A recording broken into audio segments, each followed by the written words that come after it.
Hi everyone, welcome to the new channel. My name is David. I was wondering, why does it seem to take so long to get a dog? You think that when you go to adopt a dog that they're trying to get these dogs to homes. They're trying to get them out as quick as possible. You think you just go to a shelter, say I want a dog, pay the adoption fee, and just walk out with the dog that you like. Yeah, you know what? You thought wrong. But it doesn't happen that way. And from the research that I've done is that the reason it seems to be somewhat more difficult working with adoption agencies or shelters is because they're not out to make money. They want to make sure that the dogs that they have will be going to a good permanent home. So they actually do want to get references from you like we looked at in my previous video, and they want to actually contact those references. Speaking of which, we actually did get a call back from a adoption agency. It's called God's Dogs. They're based out of Texas, but they do ship their dogs to other parts of the country.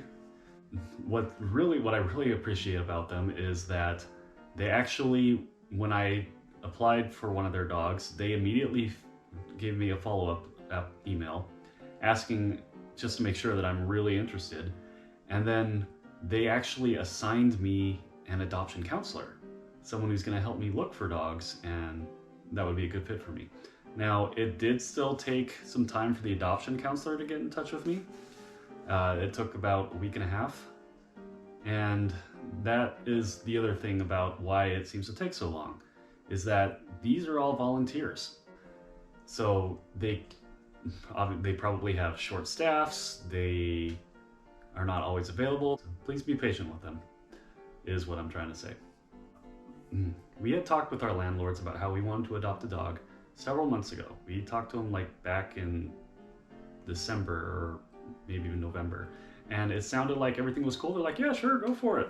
And then my landlord called me after speaking with the dog adoption counselor and kind of blindsided me. So my landlord called me and told me that, yeah, the adoption agency did in fact call them. And so they will follow up with the information that you put down. And he was like, yeah, they were a little surprised that we were looking at adopting a dog out of Texas instead of a local one. I explained to him about how the local shelters here, they're all adopted out. And, he expressed that he just wants to make sure that the dogs are, good temperament, that they're not aggressive, things like that. Well, and then later I got a total surprise. I got an email from the dog adoption counselor saying that our landlord had told them that they want the dogs to be 30 pounds or under. And that just totally kind of blindsided us. And it immediately knocked off the two dogs that I had already expressed interest in. The landlord also said they don't want any dangerous breeds. Now, I'm sorry, but I don't believe there is a dangerous breed. There's dangerous individuals. Just like in people, there's no dangerous race or dangerous breed, if you will, of people. There are dangerous individuals, but that's not unique to any specific type breed, if you will, of people or dogs. After talking with them, they just wanted to make sure that the dog was okay, and they had some suggestions. They thought that we should still try locally, but they were even saying that, they have friends who breed German Shepherds, and so German Shepherds are obviously more than 30 pounds. So it looks like we're going to be able to go a little bit bigger than that. And so the new plan is the dog adoption counselor is actually reaching out to her network of other coordinators and volunteers, just expressing what we're looking for in a dog, and going to, basically just cast some nets out there and see who comes back instead of taking the time to call each one, because that will take forever. And again, they're volunteers. They have other things they need to do. And so they're going to get back to us and see who has dogs that match what we're looking for. Another reason why it might take so long is because of the COVID situation. People are having to work from home, they're not actually at the shelters, and there's actually been an upswing in people adopting dogs since the whole social distancing happened, and people have been staying home and working from home.